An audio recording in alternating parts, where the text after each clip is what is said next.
Hello and welcome! In this video, we'll be giving a brief introduction to regression. So let's get started. Look at this data set. It's related to CO2 emissions from different cars. It includes engine size, number of cylinders, fuel consumption, and CO2 emission from various automobile models. The question is, given this data set, can we predict the CO2 emission of a car using other fields, such as engine size or cylinders?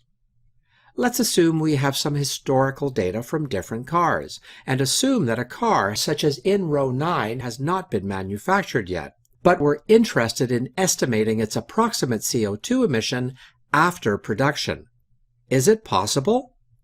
We can use regression methods to predict a continuous value such as CO2 emission using some other variables.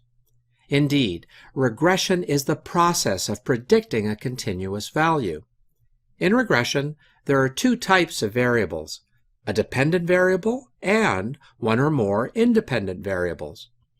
The dependent variable can be seen as the state, target, or final goal we study and try to predict.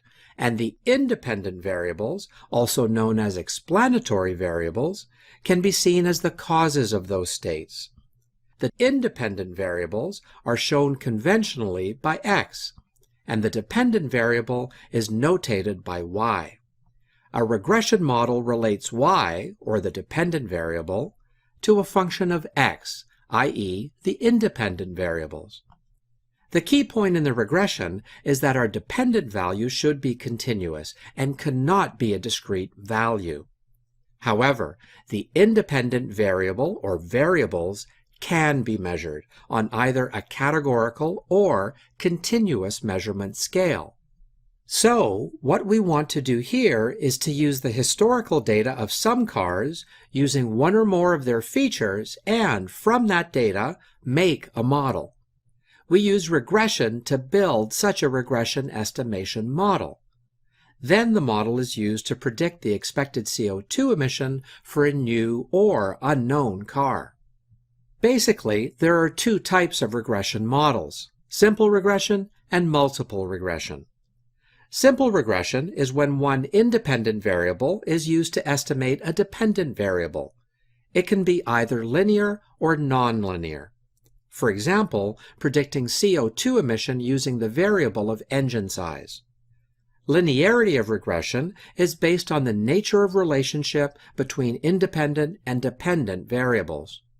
When more than one independent variable is present, the process is called multiple linear regression. For example, predicting CO2 emission using engine size and the number of cylinders in any given car.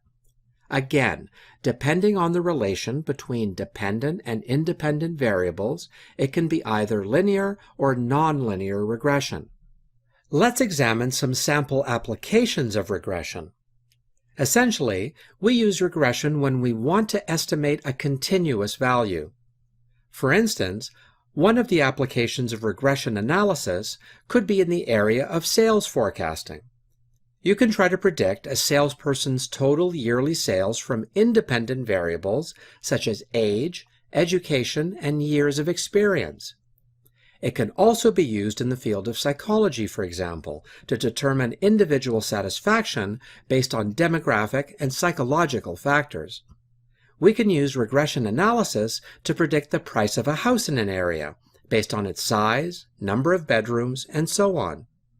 We can even use it to predict employment income for independent variables such as hours of work, education, occupation, sex, age, years of experience, and so on.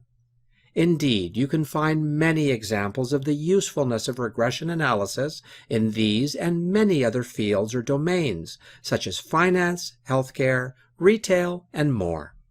We have many regression algorithms. Each of them has its own importance and a specific condition to which their application is best suited. And while we've covered just a few of them in this course, it gives you enough base knowledge for you to explore different regression techniques. Thanks for watching.